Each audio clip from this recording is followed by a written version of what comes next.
If you want to quickly improve your ability to speak and understand French, you need to concentrate on learning spoken French. School-taught French often lacks opportunities to practice speaking, which means that your pronunciation isn't always correct. I am here to help you boost your confidence in speaking French, including improving your pronunciation. Today we'll concentrate on nasal sounds. C'est parti! Nasal sounds are weird French vowels. You probably heard them during some French lessons back in school. They sound like on as in non, en as in France, France, or un as in demain for tomorrow, demain. Demain sera un autre jour. Demain, demain, toujours demain. You will hear these in any French conversation or in the streets of Paris. I know they can be hard to pronounce correctly, and even worse, you might have trouble to hear the difference between them. Today we'll concentrate on the difference between en, repeat after me, en, and un, repeat after me, un. First of all, before we can cover their use in French conversation, a quick reminder of their pronunciation. To pronounce nasal sounds, the back of your tongue should shut the back of your mouth, so the air goes through the nose instead. That's why it's called nasal sound, because it goes through the nose. To pronounce en, you can start with a simple ah. Repeat after me, ah, ah, ah. Then you round your lips a little with the back of your tongue half shutting off the back of your mouth, and it becomes en. Ah, en, ah, en. You can notice that there is no n sound here. It is not an, it is en. Repeat after me. Ah, en. Ah, en. Ah, en. Good. Great. So for un, you can start with the sound e.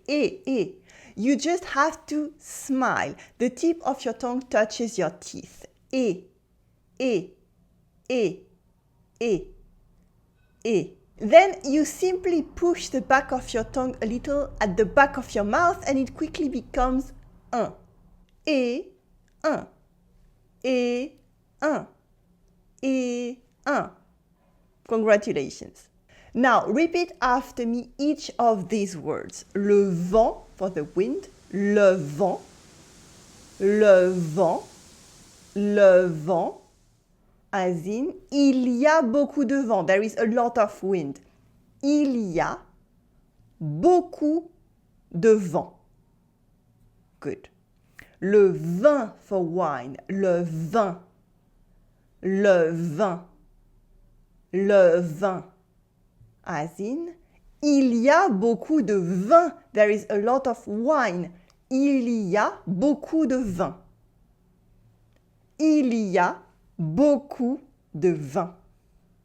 Maman for mom or mommy. Maman. Maman. Maman. As in, parle à maman. Parle à maman. Talk to mom. Parle à maman. Ma main. Ma main for my hand. As in, parle à ma main. Talk to my hand. Parle à ma main. Parle à ma main. Parle à ma main. Tu fais trop pitié, tu me saoules, vas-y, parle à ma main. Il est franc for he's frank. Il est franc with the silent C. C'est un frein. It's a brake. He's a drag. He's slowing us down. C'est un frein. C'est un frein. And now you can see why the difference can matter so much for real French conversation. And that is the point of practicing French pronunciation, to get more confident for real conversation in French or when enjoying French culture. That's why it is such a focus in my 30-day French challenge program, for instance, where we go over natural French pronunciation and expression while having fun and learning more about the culture with a new challenge every day, like dialogues in everyday French, pronunciation overviews, games or quizzes to make sure you're actually learning something. There is a new one opening very soon. You will find the link below this video right now. But now let's take a little detour to talk about spelling for a quick minute. Because on and un each have different spellings. Basically, the sound on can be spelled with an for on, or en for on again, en. For example, un enfant français marchant lentement, a French child walking slowly. Un enfant français marchant lentement. You'll find these spellings at the end of a word or before a consonant. As you can see, at the end of a word, they often come with a silent letter, like a silent T. For nouns, you have something like un croissant, for instance, or even for verbs in the gerund form, as in en marchant, while walking, en marchant. Here, there is no N sound and there is no T sound either. It's not le croissant, it's not en marchant. No, it is simply le croissant and en marchant. And the same thing happens with the en in adverbs like lentement for slowly. Exactly the same. No n sound and no t sound either. It is lentement. Lentement for slowly. On the other hand, because it's French, we can also say les enfants chantent. Les enfants chantent, the children are singing. Here, ENT often appears at the end because it is a verb in the plural form with il or elle, that mean they in French. But then the whole ENT part at the end of the verb, as you might have noticed, is silent. We say les enfants chantent, not les enfants chantants. Les enfants chantent, for the children are singing.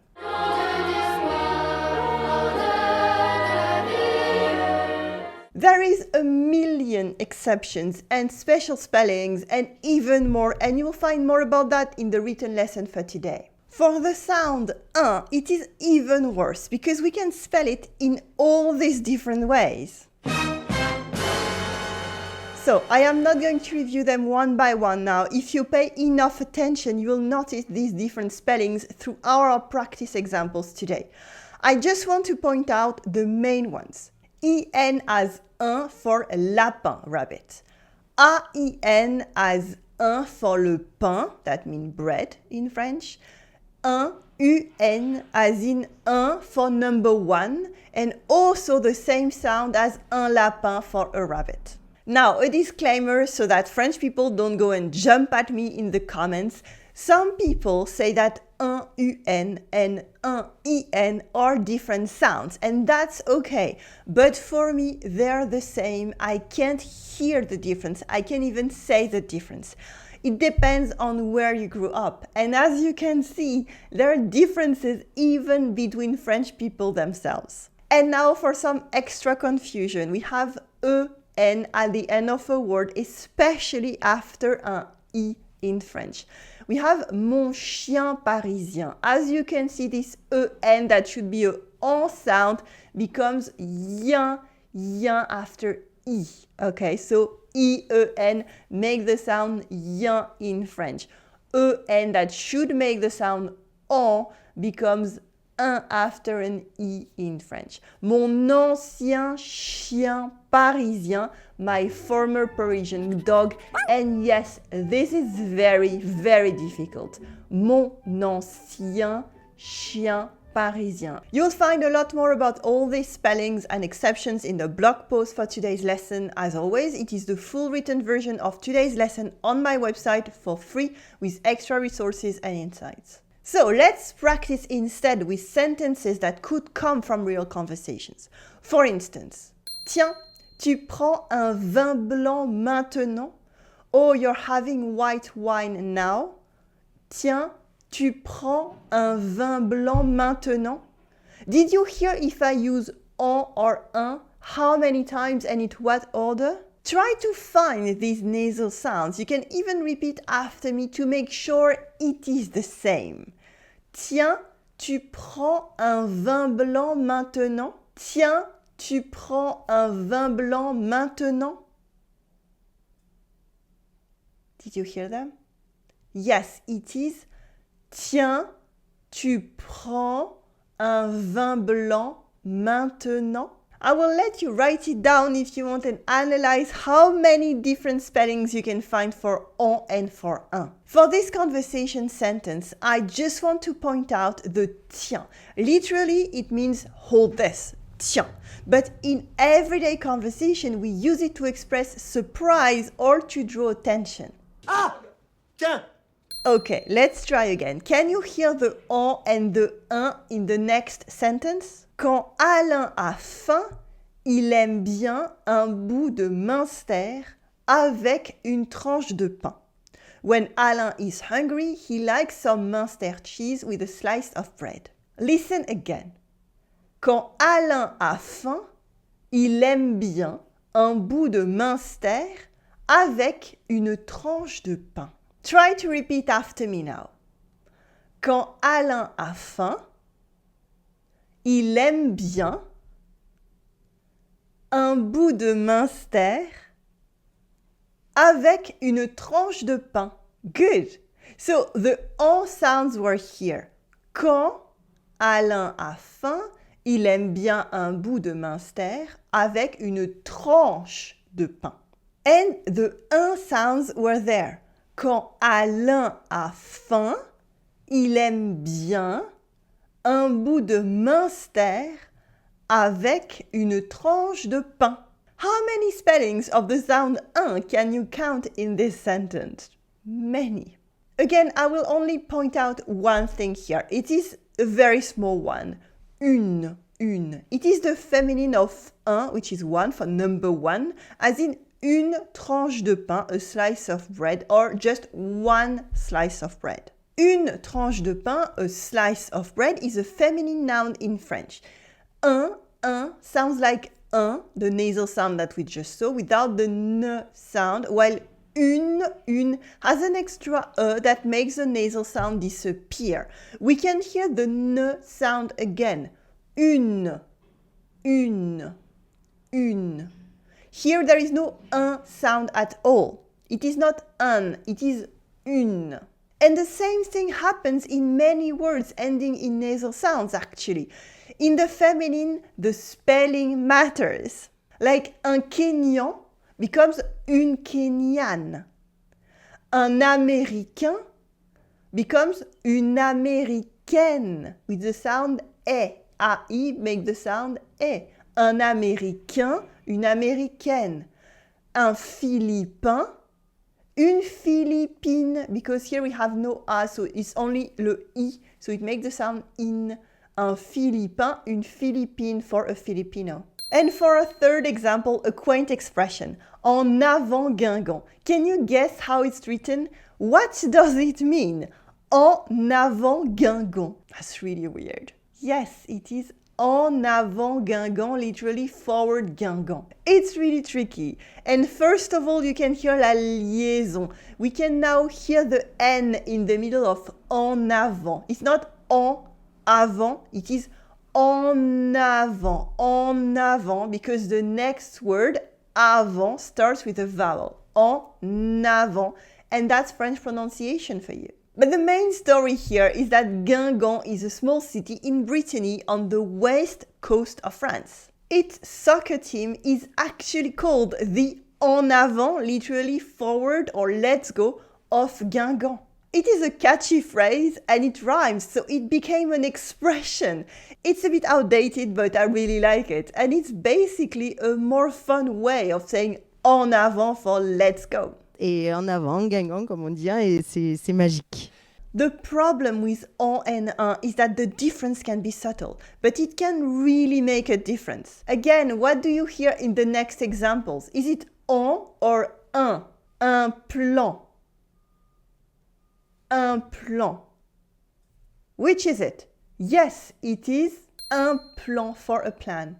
Again, un plan, un plan, un plan. Which is it now? Yes, it is un. The un sound in un plein, it is a full refill or a full tank of gas. Un plein. Now, le teint. Le teint. Le teint. Which one is it? It is un. Le teint. Now, le temps. Le temps. Le temps. Which one? That's the en sound, le temps. Now, un an for a year, un an. Un an. Which one is it? It is a en sound, un an. As you can see here, I don't say un an, I say un an. I do la liaison, un an. Now, un nain. Which one is it? Un nain. Un nain. That's a un sound, un nain for a dwarf. Un nain. Now, un bain. Can you guess? Un bain. Un bain. It is a un sound, un bain for a bath. Un banc. Un banc. Un banc. It is the en sound for a bench. Un banc. Un banc. Yeah! Now, can you hear the difference in these three clause verbs? They are attendre. It is to wait. Attendre. We have a en sound. Attendre. Now, entendre. Entendre. It is to hear, and we have another en sound, a double one here. Entendre, to hear. Can you hear the difference in short sentences now? Let me use either quelqu'un, quelqu'un for someone, or tout for everything. For example, j'entends tout. J'entends tout. J'entends tout. What do you understand? It is j'entends tout, I hear everything with the verb entendre. Can you understand these next examples? J'attends quelqu'un. J'attends quelqu'un. What am I saying here? It is j'attends quelqu'un. I am waiting for someone with the verb attendre, not entendre, attendre. Now, j'entends quelqu'un. J'entends quelqu'un. Yes, j'entends quelqu'un. What is it? I am hearing someone. We're back with entendre, entendre. And j'attends des gens. J'attends des gens. Yes, it is j'attends des gens. I am waiting for some people. And it's not the same as j'attends quelqu'un, which is I am reaching someone with the verb atteindre, to reach, to achieve. Atteindre. J'attends quelqu'un. It's not the same as j'étends le linge. I am hanging the laundry with the e and the en sound. J'étends le linge. Or even j'éteins tout. I am turning everything off with the e and the un sound. J'éteins tout. J'éteins tout. And now, let's smash it all together. I'm going to pronounce a few sentences in French that sound more like a real conversation. What can you understand? I will give you the translation right after. In the first pass, try to concentrate on hearing the different en and un sound. Here it is. Tu m'entends? J'ai faim. Non, j'attends pas. J'ai pas le temps. J'ai besoin d'un croissant. Do you understand what I said? Did you recognize some words that I used? Now, let's add the subtitles now, but keep trying to hear when I use en and un. This is really going to help you. Tu m'entends? Tu m'entends? J'ai faim. J'ai faim. Non, j'attends pas. Non, j'attends pas. J'ai pas le temps. J'ai pas le temps. J'ai besoin d'un croissant. J'ai besoin d'un croissant. And finally, let's take 1 minute to analyze each sentence. Tu m'entends. Can you hear me? We have 2 en sounds here. Tu m'entends. We have the verb entendre, which is to hear, as we've seen before. J'ai faim. I'm hungry. J'ai faim. We have un sound with a very rare spelling. You really need to know this sentence by heart, of course. J'ai faim. J'ai faim. Non, j'attends pas. Non, j'attends pas. No, I'm not waiting. Here we have the verb attendre, to wait, and some colloquial French. Non, j'attends pas. In everyday spoken French, this firm non that you usually learn and say often turns into a lazier non with the en sound instead of a on sound. The non becomes non. Non, non. Non, non. J'ai pas le temps, j'ai besoin d'un croissant. I don't have time, I need a croissant. But here we have 2 sentences that are very common in everyday spoken French. J'ai besoin de quelque chose, I need something. J'ai besoin de quelque chose, and j'ai pas le temps, I don't have time. You will notice it now. Next time they use one of those in a French movie or in your favorite French TV show. Ce sera avec plaisir, mais j'ai pas le temps. J'ai besoin de mon salaire. But now it's time. It's time for you to practice that short text. So take a deep breath, relax, and repeat after me. Tu m'entends? J'ai faim. Non, j'attends pas. J'ai pas le temps. J'ai besoin d'un croissant. And finally, let's do it all in one go. One last time together this time. Ready? 3, 2, 1. Tu m'entends? J'ai faim. Non, j'attends pas. J'ai pas le temps. J'ai besoin d'un croissant.